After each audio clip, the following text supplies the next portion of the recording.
आइए ललन टॉप अड्डे में मुलाकात करिए हमसे और सितारों के संग करिए सत्संग आमने सामने। 18, 19 और 20 नवंबर मेजर ध्यानचंद नेशनल स्टेडियम नई दिल्ली। रजिस्ट्रेशन फ्री है ललन टॉप ऐप पर। कला मतलब आर्ट और कलाकार मतलब आर्टिस्ट, वही वाले जिन्हें रणविजय भैया बहुत लाइक करते थे। अपनी फील्ड की बात करें तो यहाँ अक्सर खेलने वाले को अच्छा कलाकार कहा जाता है, लेकिन इस शब्द का एक और अर्थ होता है। हमारे यहाँ यानी जहाँ से मैं आता हूँ वहाँ कलाकार उस व्यक्ति को भी कहते हैं जो बहुत चालू काइंड ऑफ हो और जिसकी हरकतों से अक्सर आप चौंक जाएं और कहें बड़े कलाकार हो यार तुम।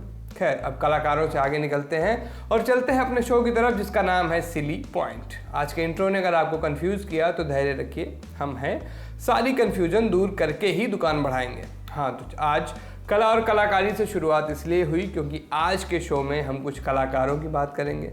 इन कलाकारों को दुनिया all India senior selection committee BCCI या फिर कोच कप्तान कहकर बुलाती है।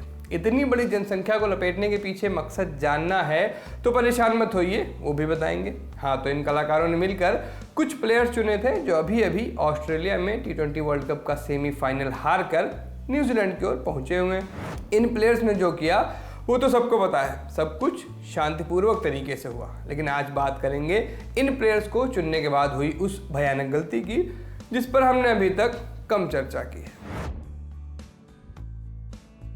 युजवेंद्र चहल लेग स्पिनर हैं, विकेट लेने के लिए जाने जाते हैं। हाल ही में अच्छी फॉर्म में भी थे। इस साल के 18 T20 इंटरनेशनल मैच में चहल के नाम 21 विकेट्स हैं। उनका IPL भी अच्छा गया था, बल्कि यहाँ तो वह सबसे ज़्यादा विकेट लेने वाले बॉलर थे। चहल ने IPL 2022 की 17 पारियों में 27 विकेट झटके थे। इसके बाद वह वर्ल्ड कप में गए, जहाँ उन्होंने क्या किया ये कलाकार लोग ही बता पाएंगे, क्योंकि हमें तो अंपायर से ठिठोली करने के अलावा उनका कोई योगदान नहीं दिखा। अब सवाल यह है कि अगर चहल से बॉलिंग करानी ही नहीं थी तो उन्हें ऑस्ट्रेलिया क्यों ले गए थे। इतना ही नहीं, अभी और सुनिए, वर्ल्ड कप खत्म हो चुका है, इंग्लैंड वाले इसे जीत चुके हैं। इसका तूफान शांत होने के बाद अब बारी आई आंकड़ों की। क्रिक इन्फो ने कुछ आंकड़े जारी किए हैं। इन आंकड़ों के मुताबिक बीते वर्ल्ड कप में चहल जैसे रिस्ट स्पिनर्स ने 64 विकेट निकाले। यह विकेट 6.85 की इकॉनमी, 20.44 की एवरेज और 17.9 की स्ट्राइक रेट से है। जबकि इनकी तुलना फिंगर स्पिनर यानी ऑफ स्पिन फेंकने वालों से करें तो उन्होंने 6.93 की इकॉनमी, 22.98 की एवरेज और 19.9 की स्ट्राइक रेट से 103 विकेट लिए। कंफ्यूज मत होइए, विकेट्स भले इनके ज़्यादा हैं लेकिन इन्होंने ओवर्स भी ज़्यादा डाले थे और रन भी ज़्यादा दिए, ज़्यादा गेंदें भी लगी, मतलब तमाम सारे आंकड़े आप समझ रहे हैं। यानी यहाँ रिस्ट स्पिनर्स ज़्यादा कामयाब रहे, जैसा कि इतिहास भी रहा ही है। ऑस्ट्रेलियन पिच पर रिस्ट स्पिनर हमेशा से ज़्यादा कामयाब रहते आए हैं, लेकिन हमने ना तो इतिहास से सीखा और ना ही वर्तमान से। अगर इतिहास पर भरोसा नहीं था तो कम से कम वर्ल्ड कप में रिस्ट स्पिनर्स के जलवे से ही सबक ले लेते, लेकिन नहीं लिया।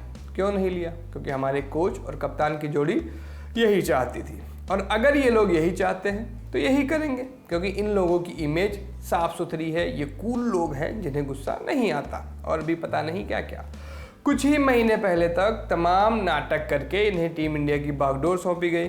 कहा गया कि कोहली शास्त्री की हॉट एज लावा जोड़ी जो नहीं कर पाई, राहुल द्रविड़ और रोहित शर्मा की कूल एज कुकम्बर जोड़ी वो करेगी। लेकिन इस जोड़ी ने क्या किया? इन्होंने सबसे बड़े टूर्नामेंट में अपने सबसे मारक हथियार को ही बाहर कर दिया। ये कुछ ऐसा ही है कि आप ऑफिस के लिए निकले और ID कार्ड भूल जाएं। लगातार बातें होती रही लेकिन इन पर कोई असर नहीं पड़ा। और अब जबकि टूर्नामेंट खत्म हो गया है, सब और शांति है, अब वो समय याद करिए जब कोहली की कप्तानी में भारत की टीम इंग्लैंड में थी। अश्विन को लगातार बाहर रखने पर कितना बवाल मचा था, कितनी बातें की गई। शास्त्री कोहली के लिए क्या कुछ नहीं कहा गया। भले ही हम उस सीरीज में 2-1 से आगे चल रहे थे, बाद में रोहित और राहुल ने मिलकर वो सीरीज ड्रॉ करा दी, लेकिन इससे ज़्यादा चर्चा अश्विन के बेंच पर बैठने ने बटोरी।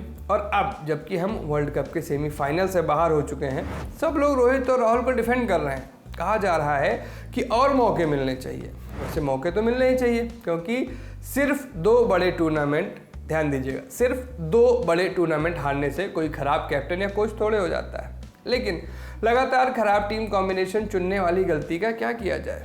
अगर ये कहें कि रोहित और राहुल के पास अनुभव की कमी है तो गाली लिख लिख कर आप लोग अपना ही कीबोर्ड तोड़ लोगे। और अगर अनुभव के बाद भी ये लोग ऐसा कर रहे हैं तो फिर इस टीम का भविष्य वाकई खतरे में है। और इसे यहाँ तक लाने की जिम्मेदारी किसकी है आप भली भांति जानते हैं। आमी किचू बोल बोना। नमस्ते, मैं सूरज हूँ, आप सिली पॉइंट देख रहे थे। आपके लिए एपिसोड शूट किया था जतिन ने, शुक्रिया। 3 साल के अंतराल के बाद एक बार फिर वक्त है आमंत्रण का। आइए मिलिए, क्योंकि शहर दिल्ली में फिर जमने जा रहा है लल्लन टॉप अड्डा। वो मौका जब स्क्रीन की सीमाएं टूटती हैं, हम वीडियो में दिखता कोई चेहरा बस नहीं रह जाते, आप किसी पोस्ट पर आए रिएक्शन का आंकड़ा बस नहीं रह जाते। अपनी शिकायतों, उम्मीदों, उल्लास और प्रेम के साथ चले आइए।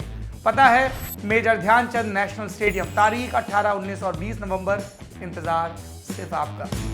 ये लास्ट लाइन बहुत चीखी थी, जल्लू जल्लू लाना।